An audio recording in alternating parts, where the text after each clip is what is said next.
I'm Josh with Waupaca Community Media, and we're here for our weekly Waupaca update with Aaron Jensen from the city of Waupaca and Ron Sari from the Waupaca School District. And how are you guys doing? Great, Josh. How about you? Good.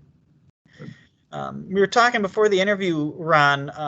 People watching the news are seeing school districts right and left going all virtual, or maybe they're going virtual for 2 weeks because of an uptick in cases. Just a lot changing out there with schools. And we were talking off the air.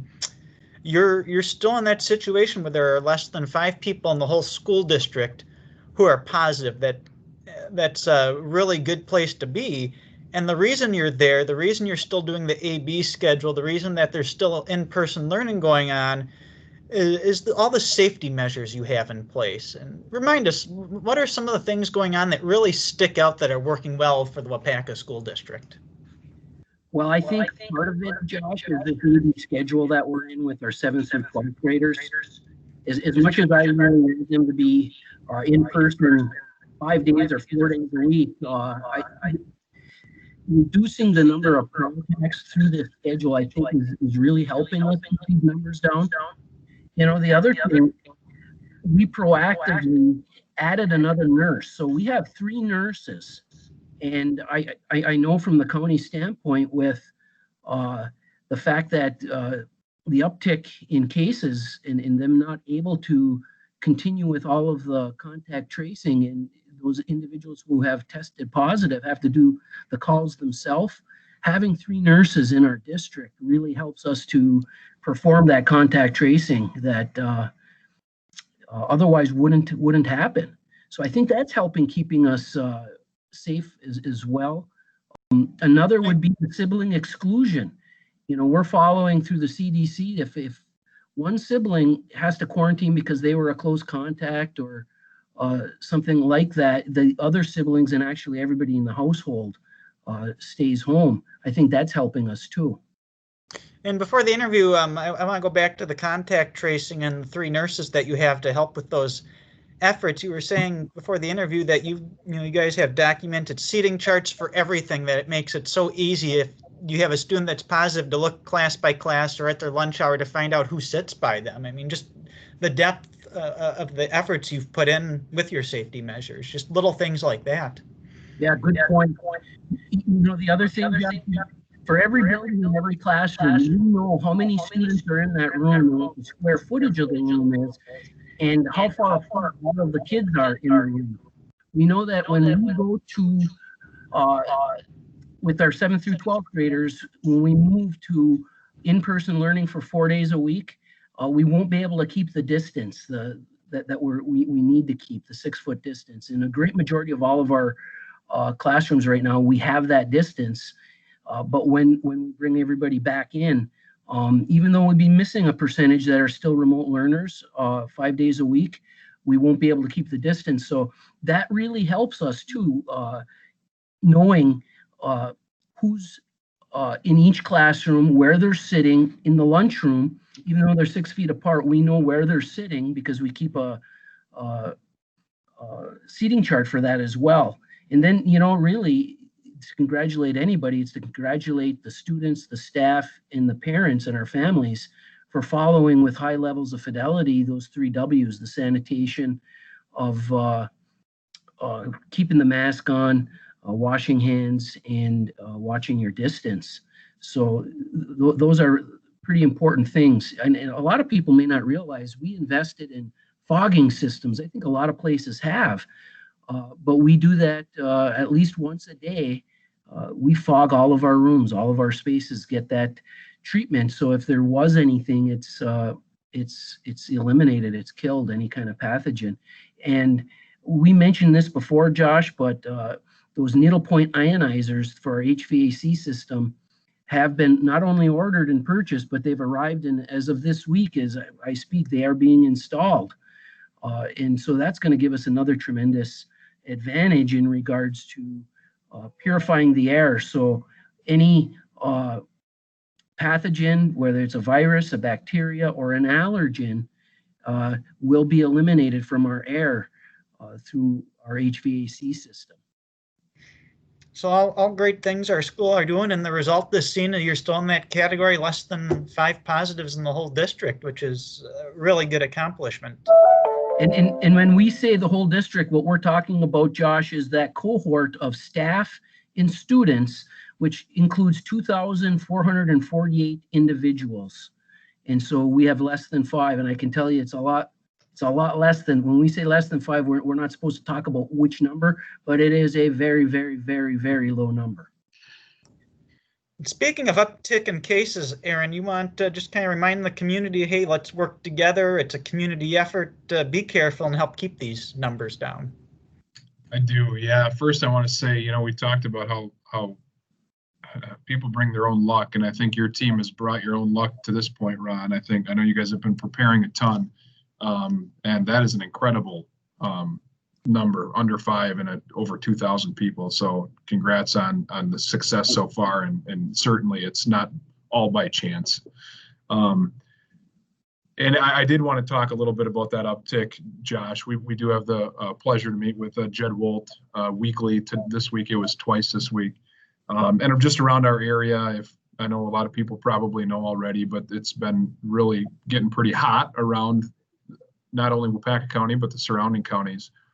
And it kind of brings up the mindset for organizations like ours, the school district, businesses, on not only the concern about people getting sick, and obviously that's a concern, but also the concern about being able to provide the essential functions that we want to provide. School, in my eyes, is an essential function.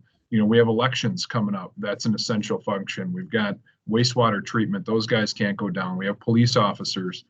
And we just want to remind our community to try to do their best not to relax. We're not telling people not to go out and do anything, because to be honest with you, I do stuff, but we try to keep it smart when we do those types of things, and try to take precautions where necessary.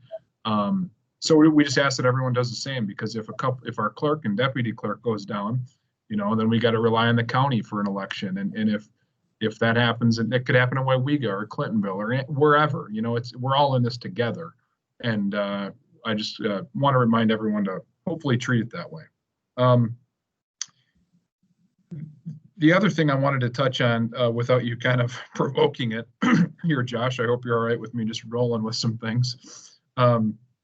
I wanted to give a brief update. And last week I mentioned the Rock the Block event. They had that community event on Saturday. It went awesome. They were able to get outside, perform, I think, 8 different projects in the community.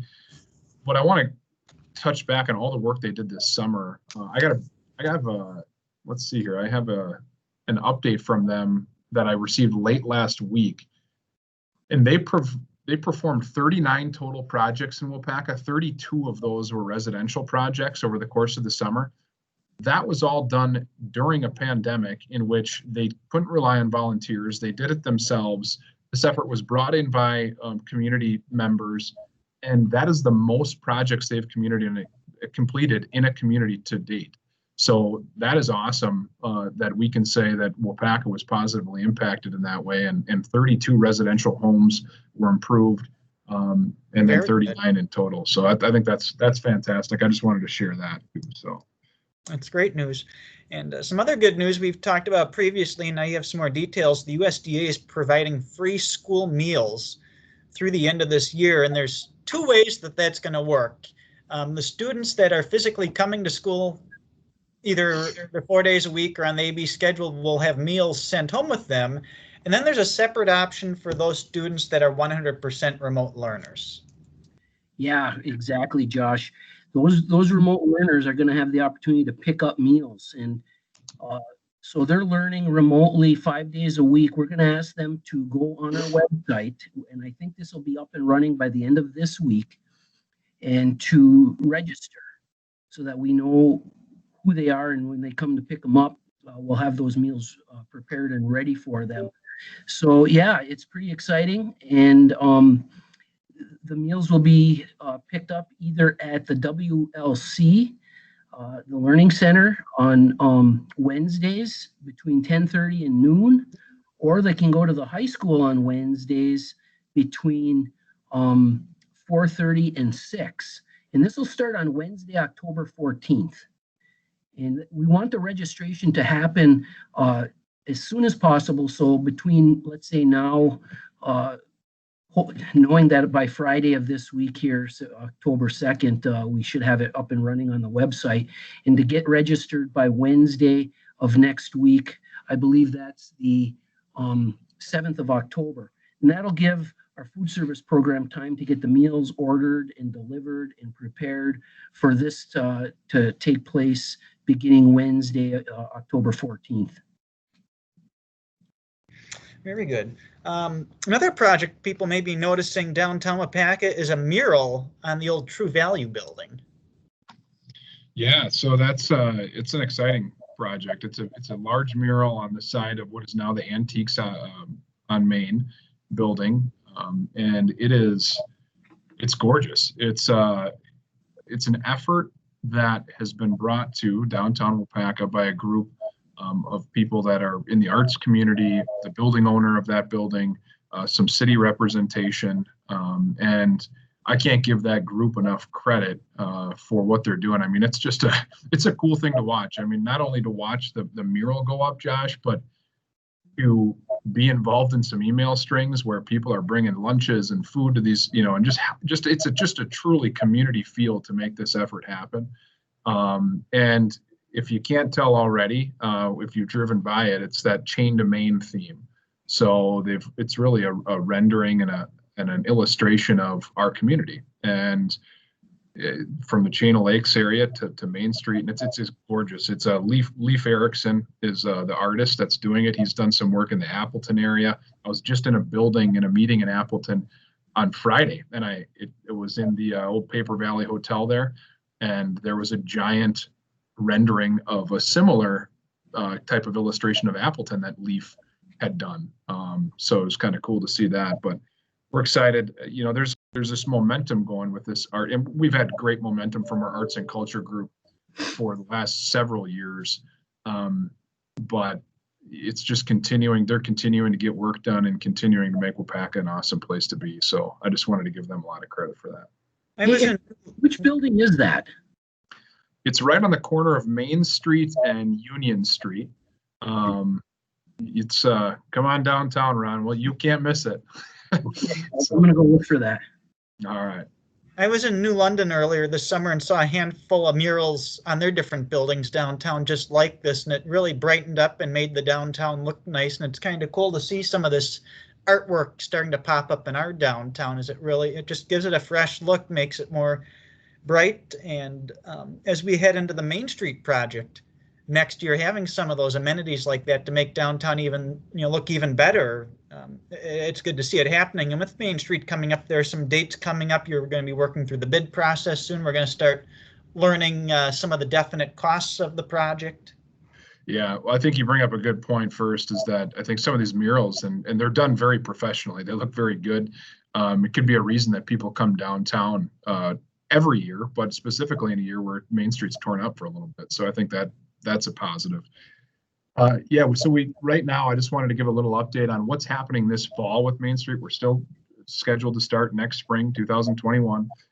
That won't be changing.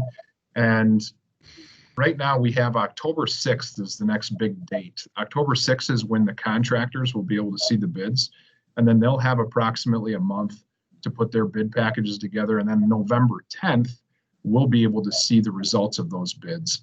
And that's all kind of run through the DOT. We work with the DOT on that later in the day on November 10th, and then we'll get a better idea of where those costs come in at, and we'll be able to report that out in mid-November. So we're looking forward to that and continuing to move the ball forward on Main Street. Very good.